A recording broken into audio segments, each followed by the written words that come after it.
तो ये लेक्चर है ब्रह्मास्त्र पार्ट 2 का। ब्रह्मास्त्र जो चल रही थी हमारी PYQ के लिए प्रीवियस क्वेश्चन पेपर। पार्ट 1 में हमने इनऑर्गेनिक केमिस्ट्री के सारे क्वेश्चन जितने भी आज तक आए हैं सारे समझा दिए गए। आज के लेक्चर में हम ऑर्गेनिक और साथ ही साथ किसको फिजिकल को भी देखेंगे।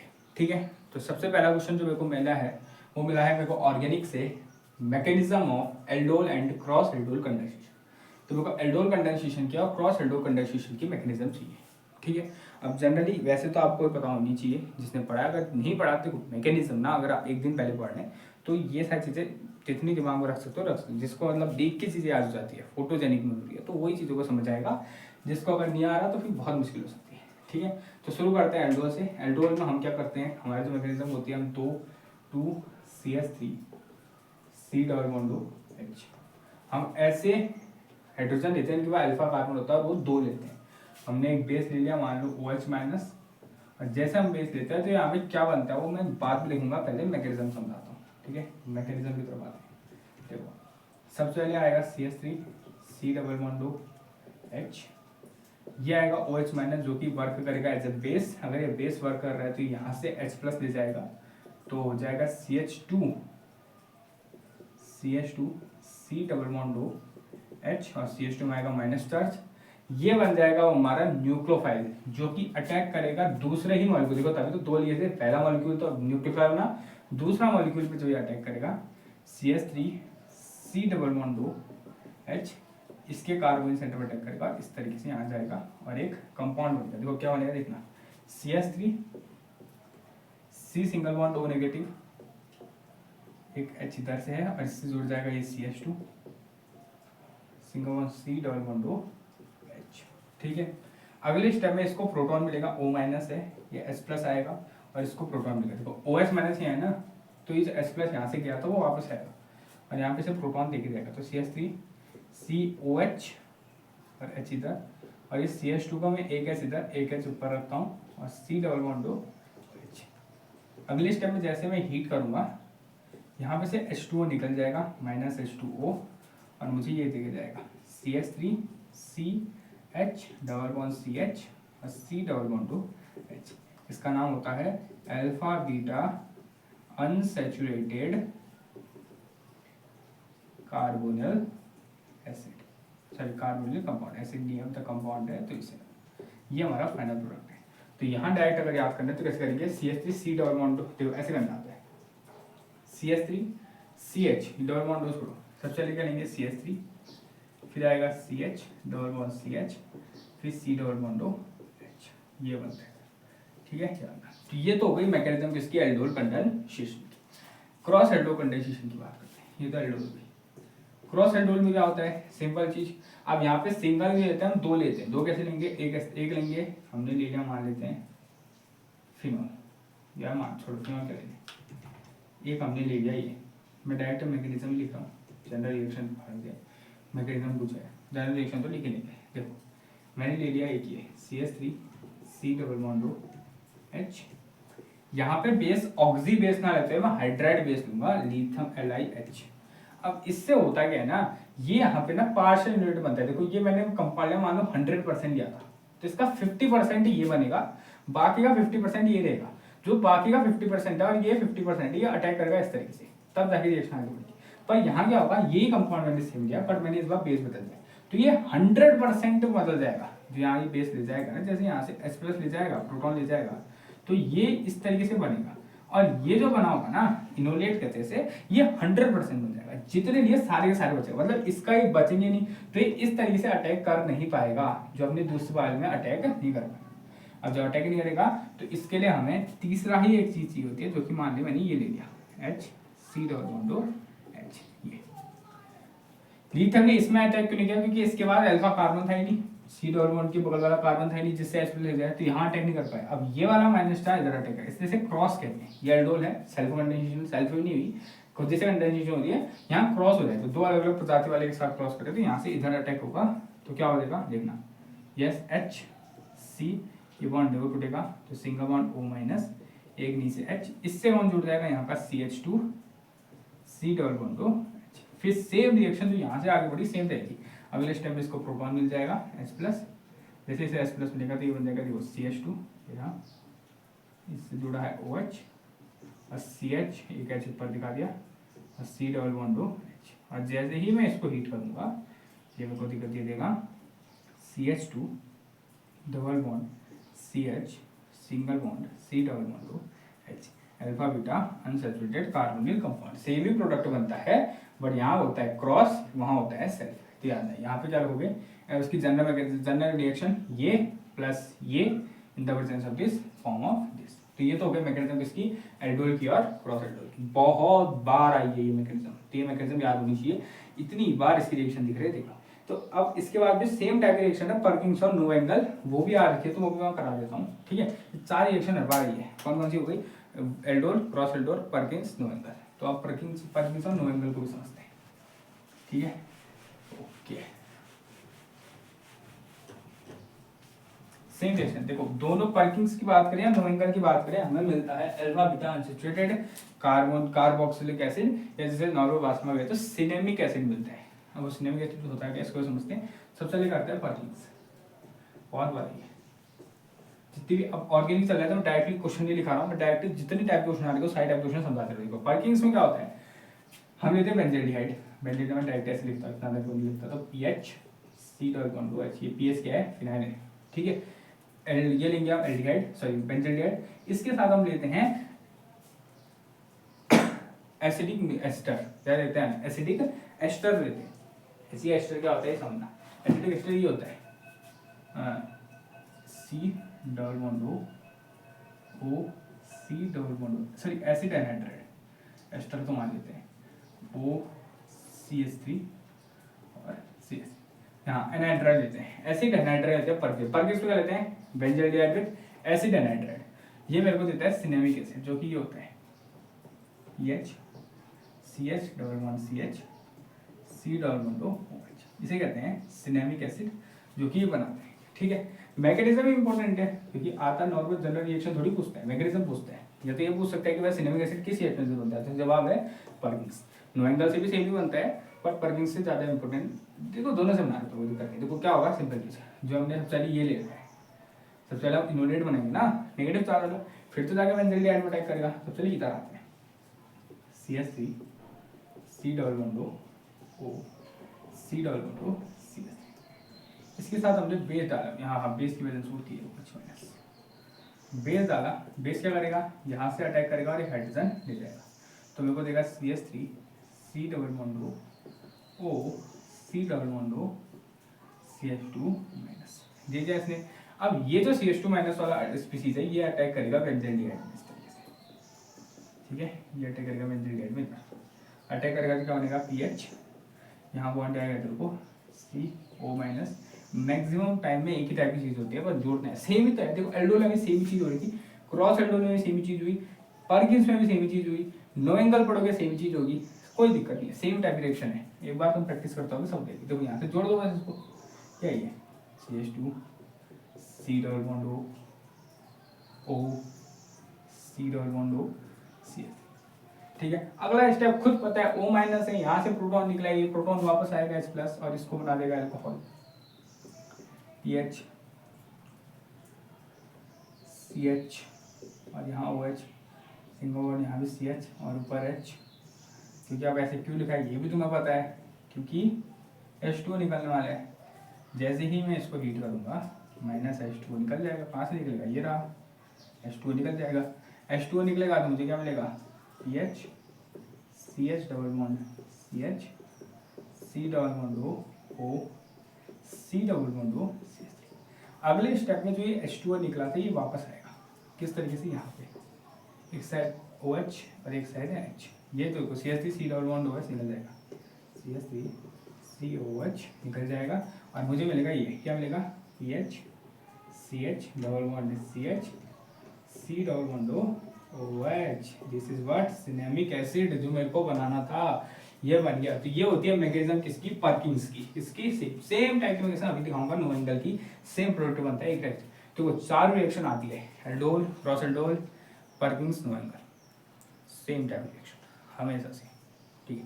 अब मैं ये लिखा रहा हूँ तो इसका मतलब ये नहीं कि बाकी नहीं, बेटिक क्लेमेंशियल रिडक्शन, वुल्फ किश्नर, और तुम्हारी MVP या Mannich reaction, Baeyer Villiger oxidation reaction, ये नहीं आएंगी। देखो और भी नेम रिएक्शन है, मैं यहाँ वो नहीं करा रहा हूँ, इसका मतलब ये नहीं कि वो नहीं आएंगी, आ सकती है, पर ये बहुत बार आई है, बहुत बार मतलब हर साल दिख गई है, तो इसलिए ये मैं यहाँ पे दोबारा करा रहा हूँ।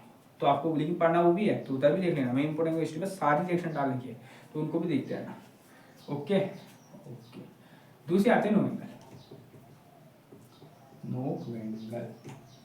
नोवेंगल में क्या होता है, यहाँ पे भी हम क्या लेते हैं, बेंजोडिएट, ठीक है, बेंजोडिएट कॉमन, लेकिन यहाँ हम लेते हैं, वो यहाँ हम लिया था एसिड एनहाइड्राइड, क्या लिया था, एसिड एनहाइड्राइड, पर यहाँ हम लेते हैं हमारा यहाँ पे हम लेते हैं हमारा मेलोनिक एस्टर, यह कहें जिसको एक्टिव मिथिलीन कंपाउंड। क्या होता है ये, देखो ऐसा होता है COO-OET, ये ET क्या है, इथाइलिन है, C2H5 है, वो नहीं होगा यहाँ पे, CH2 होता है, COO-OET, ये एस्टर नहीं है, C_O एस्टर। एक्टिव मिथाइल क्यों कहा गया ना, क्योंकि यहाँ पे ये वाले हाइड्रोजन बहुत एसिडिक होते हैं, अगर तुम यहाँ पे एसिड दबो, यहाँ पे माइनस चार्ज आएगा, ये माइनस चार्ज इधर भी रेजोनेंस में जा सकता है, इधर भी रेजोनेंस में जा सकता है, यहाँ से भी इधर भी जा सकता है, यहाँ से इधर, तो ये एक्टिव होता है, ठीक है। इससे क्या बनता है, इससे भी सेम बनता है तुम, लेकिन देखिए यहाँ ध्यान देना, ये जो OET है ना, हम लेते हैं यहाँ पे NaOET, याद है ये NaOET, ये लेते हैं जो बेस हम लेंगे, जो कि यहाँ से होगा, और ये भी क्या देगा, सिनेमिक एसिड देगा, PH CH double bond CH C_OH। Magnesium आते हैं, एक्टिव मिथिलीन कंपाउंड है, उसको इस तरीके देखना, C_CH2 C_OET और OET। जैसे ही बेस लूंगा मैं NaOET, अब ये क्यों लिया है ना, क्योंकि NaOET यहाँ पे भी तो रिएक्शन कर सकता है, न्यूक्लियोफाइल तो बन सकता है, हर बार बेसिक ही बनना है, पर न्यूक्लियोफाइल बनेगा ना वापस से यही बन जाएगा, तो इतना फायदेमंद नहीं होता है, रिजेक्ट कर देगा, तो इसलिए हम बेस ये सेम लेते हैं। ये क्यों लेते हैं, ये मैंने एक्चुअल में जब पहले पढ़ाया था ना, मेन लेक्चर, वहाँ मैंने सब सुधार करके क्या क्यों लेते हैं, अब इतना ज़्यादा देखना नहीं है। NaOET यहाँ से स्क्वायर ले जाएगा, ये देगा OET C_O CH C_O और OET, यहाँ पे आ जाएगा माइनस चार्ज, ये माइनस चार्ज अटैक करेगा कहाँ, अपने बेंजोडिएट में, PH C_H, ऐसे अटैक करेगा, फिर तो सेम रिएक्शन, सेम क्या हो जाएगा, जोड़ो PH CH O minus CH, इससे जुड़ जाएगा C_OET C_OET, फिर इसके बाद फिर इसके बाद क्या होगा, यहाँ से प्रोटॉन मिलेगा, इसको H+ मिलेगा, जैसे ही H+ मिलेगा मैं यहाँ लिखता हूँ, तो बन जाएगा PH CH OH हो जाएगा, और ये कार्बन का हाइड्रोजन भी ऊपर लिखा दो, और इससे दो जाएंगे C_OET और C_OET। जैसे मैं हीट करूँगा H2O निकलेगा, ये बनाएगा PH CH double bond C C_OET और C_OET। अब दिक्कत हो चुकी है, आधा बन गया, पर यहाँ पे मेरे को चाहिए कार्बोक्सिलिक एसिड, अब ये कैसे आएगा, तो कुछ नहीं आएगा, ये जो H2O निकलेगा वापस आएगा, एस्टेरिफिकेशन करेगा, कैसे, ये OET को रिप्लेस कर, देखो यहाँ ETOS निकल जाएगा, ठीक है, तो ये मिलेगा PH CH double bond C C_OH और C_OH।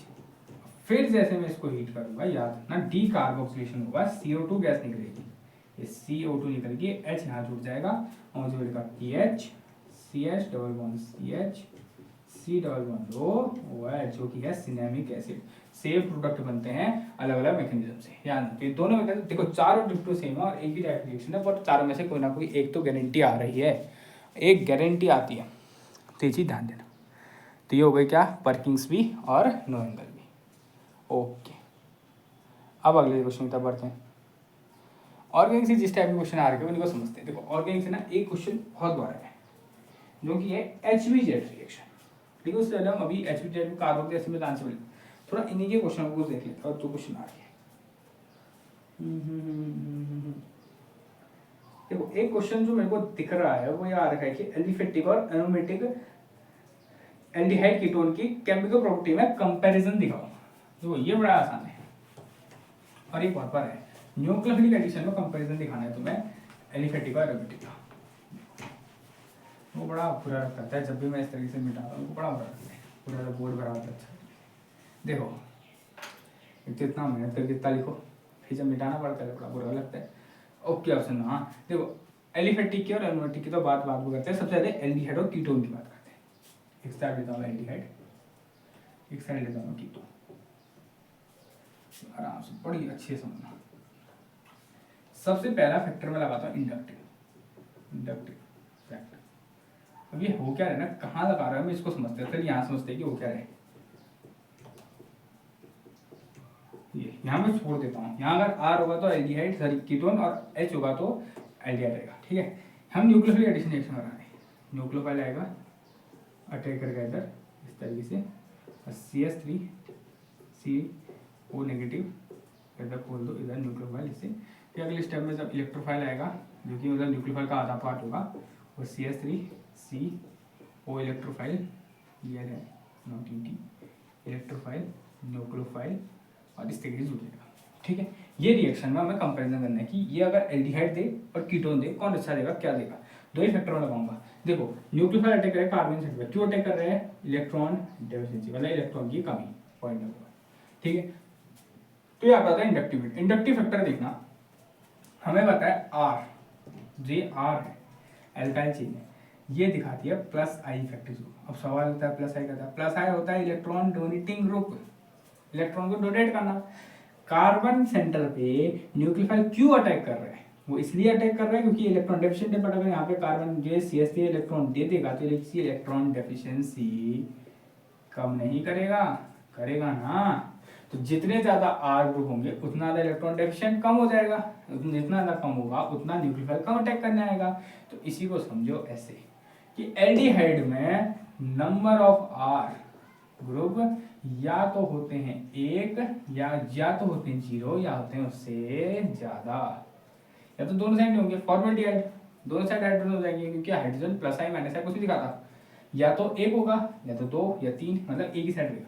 पर कीटोन में नंबर ऑफ आर्स होते हैं हमेशा 2 से या तो 2 के बराबर या 2 से ज्यादा रहते हैं, क्योंकि कीटोन बनाने के लिए इस साइड भी मिनिमम CH3 चाहिए, इस साइड भी मिनिमम CH3 चाहिए। अब जहां देखो जहां आर ज्यादा वहां इलेक्ट्रॉन डेफिशिएंसी कम, तो याद रखना एल्डिहाइड ज्यादा प्रिफर होगा किसकी तरफ, ये न्यूक्लियोफिल की तरफ। दूसरा आता है स्टेरिक फैक्टर। स्टेरिक फैक्टर देखो खुद देखो, अगर मैं दोनों साइड R बढ़ा तो सिंपल ये भी डिमांड करता है, यहाँ पे कोई बल्कि कार्बन चेन है, यहाँ पे छोटा सा हाइड्रोजन है, तो क्या न्यूक्लियोफाइल को आने में दिक्कत होगी, नहीं होगी। इधर से ज्यादा रिपल्शन होगा बट इधर से होगा नहीं होगा।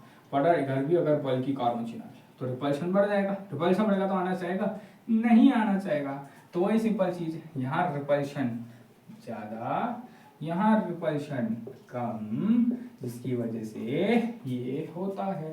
तो ये पूछा कि एल्डिहाइड और कीटोन के न्यूक्लियोफिलिक एडिशन रिएक्शन में कौन से फैक्टर आते हैं। तो पहला आता है इंडक्टिव, दूसरा आता है स्टेरिक। दोनों के हिसाब से एल्डिहाइड ज्यादा रिएक्टिव होता है इन कंपेरिजन टू कीटोन। ठीक है, आए बात समझ में। ओके, अब ऐसे 2-3 क्वेश्चन करते हैं, 2-3 क्वेश्चन समझ लेते हैं। देखो कुछ रिएक्शन भी हमें करनी है, उससे अगले क्वेश्चन है व्हाट इज द, देखो पहला क्वेश्चन है what is dicarboxylic acid and why the value of Ka2 is less than the value of Ka1। इसको समझते हैं, ये क्वेश्चन आ रहा है। ये क्वेश्चन क्या है, ये कह रहा है कि डाइकार्बोक्सिलिक एसिड होते क्या हैं, और डाइकार्बोक्सिलिक एसिड के लिए Ka2 की वैल्यू Ka1 से कम क्यों होता है। Ka2 के अब जिसने पढ़ा नहीं होगा उसको कुछ समझ नहीं आ रहा होगा कि भाई साहब क्या बोल रहे हैं, कौन सी भाषा चल रही है, लेकिन समझो कैसे। उधर देखो डाइकार्बोक्सिलिक एसिड इसे कहते हैं। देखो एक साइड कार्बोक्सिलिक एसिड रहेगा, फिर कोई कार्बन की चेन रहेगी, फिर दूसरी साइड में कार्बोक्सिलिक एसिड रहेगा, इसको कहते हैं डाइकार्बोक्सिलिक एसिड। ठीक है, अब एसिड है तो H+ निकालेगा। कोई भी कंपाउंड अगर अपने अंदर से H+ निकालता है तो इसके H+ निकालने की टेंडेंसी को ही हम Ka कहते हैं, एसिडिक स्ट्रेंथ इसी को कहा जाता है। तो ये कह रहा है कि अगर इसकी K1 वैल्यू K2 वैल्यू से K2 से ज्यादा क्यों है, मतलब इसे सिंपल समझो, क्या कह रहे हैं इसको समझो। ये कह रहे हैं कि K2 K1 से कम कैसे। देखो अब सिंपल समझना, सबसे पहले K1 को समझते हैं। K1 में क्या होगा, K1 में क्या होगा, मान लो ये लेना है CH2 C double bond OH यहाँ से मैंने CH2 C double bond OH, इसका बड़ा गजब नाम है, सक्सीनिया एसिड, 4 कार्बन वाला। देखो K1 में क्या होगा, ये वाला H प्लस निकलेगा और कुछ ये बनाएगा CH2 C double bond O minus CH2 C double bond O plus. अब दो चीज ध्यान देना, पहली चीज ये जो है ये एक इलेक्ट्रॉन विड्रॉइंग ग्रुप की तरह काम करता है। जनरली जो कार्बोक्सिलिक एसिड होता है वो ये इलेक्ट्रॉन विड्रॉइंग ग्रुप की तरह काम करता है। अगर ये इलेक्ट्रॉन विड्रॉइंग ग्रुप की तरह काम कर रहा है तो वैसा भी इजीली इसका नेगेटिव चार्ज शांत कर सकते हैं। तो यहाँ पे नेगेटिव चार्ज की दिक्कत कम हो गई तो ये कन्वर्जन होगा। ठीक है, बढ़िया से। और अगर मैं PA2 निकालूं, यहाँ से दोबारा एक और हाइड्रोजन निकालना चाहूँ, मतलब इससे भी निकालना चाहूँ, तो इससे निकालूंगा तो क्या मिलेगा, CH2 C double bond O minus CH2 C double bond O minus. पर दिक्कत क्या है ना, ये भाई साहब ये CH3 C double bond O minus, ये जो पहले हाइड्रोजन होने के साथ इलेक्ट्रॉन विड्रॉइंग थे ना, अब इलेक्ट्रॉन डोनेटिंग ग्रुप बन चुके हैं, तो इस माइनस चार्ज को इंक्रीज करेंगे जो कि ज्यादा अनस्टेबल बनाएगा, तो यहाँ वो नहीं जाना चाहेगा। तो ये होता इसीलिए क्योंकि यहाँ देखोगे तो फर्स्ट K1 वैल्यू में जो नेगेटिव चार्ज तो ग्रुप होता है ये CH3 होती है, इलेक्ट्रॉन विड्रॉइंग ग्रुप की तरह काम करता है, तो ये नेगेटिव चार्ज को कम करता है। बट K2 के लिए ये जो ग्रुप होता है, क्योंकि यहाँ से निकल गया, ये ग्रुप इलेक्ट्रॉन डोनेटिंग की तरह काम करता है, जो कि इसके नेगेटिव चार्ज को बढ़ाता है, इसलिए यहाँ ही जाना नहीं चाहिए।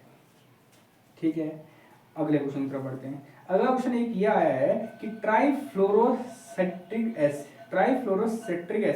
एसिड क्यों ज्यादा एसिडिक होता है नॉर्मल एसिडिक एसिड से। अब बनाते हैं ट्राइफ्लोरो एसिडिक एसिड। देखो ट्राइफ्लोरो एसिडिक एसिड होता है, तो कार्बन के छोटे क्वेश्चन आ रहे हैं इस चैप्टर से। ठीक है, ट्राइफ्लोरो एसिडिक एसिड ही होता है। देखो नॉर्मल एसिडिक एसिड ही होता है, हाँ, ट्राइफ्लोरो मतलब एच को रिप्लेस कर देता है FCOH, ये ज्यादा एसिडिक क्यों होता है। देखो हाँ, यहाँ से अगर हम नॉर्मल डालेंगे, इससे H प्लस निकालेंगे, तो ये देगा CH3 CO नेगेटिव। यहाँ से अगर H प्लस निकालेंगे तो ये देगा CF3 CO नेगेटिव। दोनों में अंतर बताता हूँ। ये है इलेक्ट्रॉन डोनेटिंग ग्रुप, जो कि क्या करेगा, इस नेगेटिव चार्ज को इंक्रीज करेगा। बट ये फ्लोरीन है, ये है इलेक्ट्रॉन विड्रॉइंग ग्रुप। फ्लोरीन होते हैं इलेक्ट्रॉन विड्रॉइंग ग्रुप, जो कि क्या करेंगे, इस नेगेटिव चार्ज को कम करेंगे। तो जहां चार्ज कम वहां स्टेबिलिटी ज्यादा, और जहां चार्ज ज्यादा वहां स्टेबिलिटी कम। तो खुद बताओ, जहां स्टेबिलिटी ज्यादा तो मतलब ये इसमें कन्वर्ट होना चाहेगा नहीं चाहेगा, तो ज्यादा इजीली H प्लस निकालेगा। जो ज्यादा अच्छी से H प्लस देता है वो ज्यादा स्ट्रॉन्ग एसिडिक होता है। तो सिंपल कारण यही है कि इसमें एसिटिक एसिड में जो ग्रुप होता है वो इलेक्ट्रॉन डोनेटिंग होता है, जो कि इलेक्ट्रॉन डेंसिटी बढ़ाता है, जिसकी वजह से स्टेबिलिटी घट जाती है। पर ट्राइफ्लोरो एसिटिक एसिड में जो ग्रुप होता है फ्लोरीन, वो इलेक्ट्रॉन विड्रॉइंग होता है, जो कि इलेक्ट्रॉन डेंसिटी घटाते हैं, इसके से स्टेबिलिटी बढ़ जाती है, इसलिए वो ज्यादा एसिडिक हो जाता है। ठीक है, ओके। एक और अगले कुछ क्वेश्चन आ रखे हैं तो देखते रहते हैं, जो कि पिछले बार आ रखे हैं, जो कि ऑर्गेनिक से क्वेश्चन पूछ रहा हूँ ना मैं। ठीक है, ओके, ये कह रहा है HI is more acidic then HCl। HI is more acidic then HCl। ठीक है, इसको तुम्हें बताना है, इसका गिव रीजन वाले क्वेश्चन। देखो HI HCl से रिएक्टिव क्यों है, देखो खुद देखते हैं। एसिडिक होना वही H प्लस निकालना, तो HI जब H प्लस निकालेगा तो ये बनाएगा I माइनस, HCl जब H प्लस निकालेगा तो बनेगा Cl माइनस। तो इसमें दो रीजन बताता हूँ। सबसे पहला रीजन नंबर 1 वो है बॉन्ड लेंथ। हमें पता है HI की बॉन्ड लेंथ ज्यादा होती है। बॉन्ड लेंथ ज्यादा होने की वजह से इनके बीच में दूरी ज्यादा है, दूरी ज्यादा मतलब इनका बॉन्ड कमजोर है। बॉन्ड कमजोर की वजह से इस वजह से इजीली H प्लस निकल सकते हैं, और जिसमें इजीली H प्लस निकला वो इजीली क्या बना देगा, ज्यादा एसिडिक। ठीक है, पर इसमें बॉन्ड लेंथ कम नहीं है, इसमें बॉन्ड लेंथ थोड़ी कम है, जिसमें इनके इसमें अट्रैक्शन ज्यादा है, तो यहाँ H प्लस निकलने में ज्यादा है। पॉइंट नंबर 2 की तरफ बढ़ते हैं। पॉइंट नंबर 2 क्या कहते हैं, I माइनस और Cl माइनस से ज्यादा स्टेबल कौन होता है। तो खुद देखो, I माइनस ज्यादा स्टेबल होता है Cl माइनस से। अभी खुद समझो क्यों। तो मेन जो कारण है ना, वो मेन कारण तो पहले ये है कि बॉन्ड लेंथ में सबसे मेजर कारण है कि बॉन्ड लेंथ इनमें ज्यादा होने की वजह से I माइनस जल्दी टूटता है और HCl टूटते रहते हैं। देखो I इसको तो ज्यादा समझो ही मत, ये तो बात का माइनर कारण होगा, मेजर कारण इसका बॉन्ड लेंथ है कि बॉन्ड लेंथ ज्यादा होने की वजह से H प्लस इजीली निकल सकता है, इसलिए ज्यादा इंपोर्टेंट होता है। ठीक है, और कोई क्वेश्चन आ रहा है?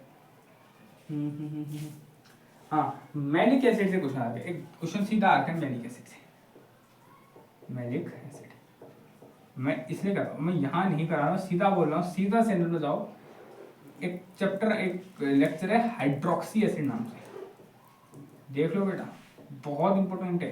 पिछली बार मैलिक आया, इस बार टार्ट्रिक, सिट्रिक, कुछ भी आ सकता है, तो हाइड्रोक्सी एसिड नाम से लेक्चर देख लो। बहुत क्वेश्चन आ रहे हैं, मैं सारे क्वेश्चन यहाँ करा नहीं सकता क्योंकि वो लेक्चर ही बहुत बड़ा है। अगर मैं सारे क्वेश्चन कराता हूँ 2-2.5 घंटे का लेक्चर बन जाएगा, इसलिए मैं सारे करा नहीं रहा हूँ। तो ध्यान देना, हाइड्रोक्सी एसिड वाले लेक्चर को देख लो एक बार, ठीक है? ओके, और कौन सा लेक्चर हो सकता है? और जो है इंपॉर्टेंट जो क्वेश्चन आ रखे हैं हिस्ट्री में देख रहे हैं तो ओके, ये देखो 2 जगह दिख गया मेरे को मैलिक एसिड वाला क्वेश्चन। तो ओके, ये फॉर्मेल्डिहाइड रिएक्शन देखे, देखो बेंजल्डिहाइड विद केसीएल देखो फॉर्मेल्डिहाइड विद अमोनिया, ये रिएक्शन तो बहुत आसान है। मतलब condensation reaction formaldehyde with ammonia क्या होता है? फॉर्मेल्डिहाइड ये रहता है, अमोनिया ये रहता है NH3, जिसको ऐसे दिखा दिया, कंडेंसेशन H2 निकलता है और ऐसा बन जाता है डबल बॉन्ड NH, ये कंडेंसेशन रिएक्शन है। अब ये अमोनिया की जगह कुछ भी हो सकता है, अमीन, हाइड्रोजन, हाइड्रोक्सिल अमीन, तुम्हारा ये DNP, सेमी कार्बाइड, ये अलग अलग चीज होते हैं। तो कंडेंसेशन रिएक्शन से भी सवाल आता है, कुछ भी हो, चाहे कुछ भी, अमीन का डेरिवेटिव मतलब NH2Z, कुछ भी दिखे, Z कुछ भी हो सकता है, H2 निकलेगा और इस तरीके से डबल बॉन्ड NH, ये H नहीं है NZ बन जाएगा, ठीक है? अब Z यहाँ पे He है तो इसलिए मैंने यहाँ पे He बना रखा है, ये चीज समझना, सिंपल चीज। ऐसी नॉर्मल रिएक्शन भी आ रही है, ठीक है? HVZ रिएक्शन आ रही है, हेल्म-बोहाल-जेनिस रिएक्शन, देख लेना, बहुत इंपॉर्टेंट है, हर बार आती रहती है, ठीक है? हेल्म-बोहाल-जेनिस रिएक्शन आ रही है। इलेक्ट्रोकेमिकल सीरीज, देखो अभी देखो मैं ऑर्गेनिक ही पहले एक बार कर देता हूँ, जितने ऑर्गेनिक के क्वेश्चन आ रहे हैं, ठीक है? तो जनरली इतने ही क्वेश्चन मेरे को दिख रहे हैं। हाँ, हेलो एसिड में हेलो एसिड क्वेश्चन दिख रहे हैं। एक और लेक्चर हेलो एसिड देख लेना, इंपॉर्टेंट लेक्चर है, ठीक है? ये तो हो गया सारा इससे। अब आते हैं 2 क्वेश्चन, 3 क्वेश्चन, सिर्फ 3 से क्वेश्चन, 3 क्वेश्चन सिर्फ। हाँ, HVZ हो गया ना, सिर्फ 2 क्वेश्चन बचते हैं, सिर्फ 2 क्वेश्चन। कहाँ से?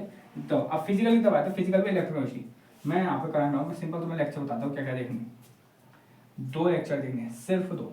कौन कौन से लेक्चर? 2 नहीं, 3 लेक्चर देखने हैं, 3 लेक्चर बात करता हूँ। पहला लेक्चर, एक ही लेक्चर में ओस्टवाल्ड और आर्नियस, एक ही लेक्चर में कराया गया है, जरूर आता है, देख लेना। दूसरा इलेक्ट्रोकेमिकल सीरीज, इसी के साथ रिलीज करने वाला हूँ मैं, इलेक्ट्रोकेमिकल सीरीज और नॉस्ट इक्वेशन, दोनों साथ में मैंने लेक्चर अपलोड कर दिया है, जरूर देख लेना। और तीसरा इंपॉर्टेंट ये डेनियल सेल आ सकता है, डेनियल सेल या balancing redox reaction, balancing redox reaction, ऐसे ही 3 लेक्चर देखने हैं दोनों चैप्टर के कंप्लीट, रेडॉक्स रिएक्शन। और हो सके ना एक और लेक्चर देखना, इंट्रोडक्शन ऑफ गैल्वेनिक इलेक्ट्रोकेमिस्ट्री, जिसमें मैंने conductance, molar conductance, electric top dilution, वो सब समझाया था ना। ये 4 लेक्चर बस तुम देख लो, फिजिकल तुम्हारे पास ये 4 लेक्चर में। इनऑर्गेनिक बहुत बड़ी थी, इनऑर्गेनिक पढ़ाने में बहुत टाइम लगा, उसको सारे कुछ, इसलिए इनऑर्गेनिक का पार्ट होते मैंने अच्छे से करा दिया प्रमास में। ऑर्गेनिक कराते जाऊंगा, मैंने बेसिक ऑर्गेनिक की जितनी नेम रिएक्शन थी जो इंपॉर्टेंट थी वो करा दी है, और मैंने बहुत सारी चीजें समझा दी जो नॉर्मल गिव रीजन वाले क्वेश्चन आते हैं, ऑर्गेनिक गिव रीजन वाले क्वेश्चन आते हैं, ठीक है?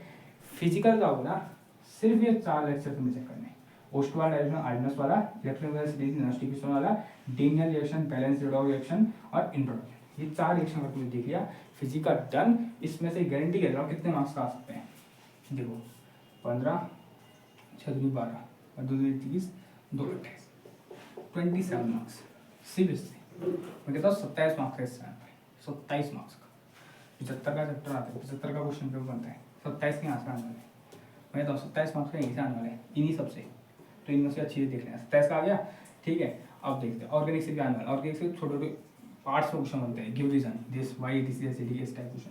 और इनऑर्गेनिक तुम अगर तुमने क्या क्या देख लिए, जो मैंने लेक्चर कह रहा हूँ, जो मैंने लेक्चर किया एसिड ऑर्गेनिक लेक्चर, तुम कुछ मत देखो, मैं तुम कह रहा हूँ, मैंने इंपॉर्टेंट केमिस्ट्री नाम से प्ले लिस्ट बना रखी है, उन सभी लेक्चर को अगर तुमने देखना है तुम गारंटी पास होगे। अगर इतना टाइम नहीं है, ऑर्गेनिक के लेक्चर अगर देखो, ऑर्गेनिक तभी पढ़ना ना जब तुम स्पेशल लिख दो, इसलिए मैंने ऑर्गेनिक ना ज़्यादा यहाँ कराई नहीं है, मैंने यहाँ इनऑर्गेनिक, क्योंकि मैंने यहाँ थ्योरी में ज़्यादा फोकस किया है, क्योंकि ऑर्गेनिक कराने बैठूंगा बहुत टाइम लग जाएगा, ऑर्गेनिक वही करना है जब तुम लिख के प्रैक्टिस करो, तो खाली देख लो कोई फायदा नहीं। इनऑर्गेनिक पढ़ो, फिजिकल पढ़ो, ज़्यादा टाइम लगेगा। तो मैंने ऑर्गेनिक सिर्फ इंपॉर्टेंट जो भाई साहब दिख ही जाएंगे, मैंने वो क्वेश्चन करा रखे, एल्डोर कॉसल्डो वर्किंग नवंकर, वो जो दिख ही जाएंगे तब मैंने वो क्वेश्चन करा रखे। फिजिकल सिर्फ सर सिर्फ 4 लेक्चर देख लो, खत्म हो जाएगा। इनऑर्गेनिक जितना मैंने करा दिया, जितना मैं बोलना HBZ हेलो एसिड और हाइड्रोक्सी एसिड 3 ये देख लोगे, और अल्फा बीटा अनसैचुरेटेड कंपाउंड 4, वैसे 4 लेक्चर ऑर्गेनिक के, और बाकी ब्रह्मास्त्र पार्ट 1 ब्रह्मास्त्र पार्ट 2 और ये सेक्शन तुम्हारी गारंटी कर रहा हूँ केमिस्ट्री में 60 या 70 प्लस 60 प्लस। और अगर तुमने अच्छी से और 60 प्लस, अगर तुमने देखो 75 का पेपर है ना, अगर तुमने 55 प्लस में कह रहा हूँ, अगर तुमने थ्योरी पढ़ रखी है ये वाली और ब्रह्मास्त्र पार्ट 1 पढ़ दिया अच्छे से, ठीक है। लेकिन अगर तुम, मैं कह रहा हूँ तुम अच्छी से कर रहे हो, तुम इनऑर्गेनिक ऑर्गेनिक लिख के प्रैक्टिस कर रहे हो, मैं कह रहा हूँ 70 प्लस डन है, क्या 70 प्लस 55 नहीं, 60 प्लस कहता हूँ, 60 प्लस डन। 60 प्लस अगर तुम सिर्फ थ्योरी पढ़ो, और 70 प्लस अगर तुम क्या ये रिएक्शन पेपर लिख के प्रैक्टिस कर लो, इतना डन मैं कह रहा हूँ।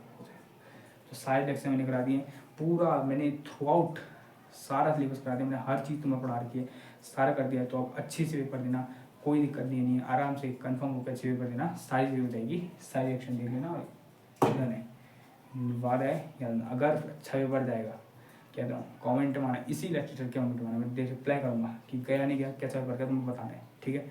तो आज के लिए इतना ही, मिलते हैं अगले सेमेस्टर में, ठीक है। 5th सेमेस्टर देखे जाएगा अच्छी से, और मिलते हैं अगले सेमेस्टर में। आज के टाइम मिलते हैं अगले सेमेस्टर में। जय हिंद, जय भारत।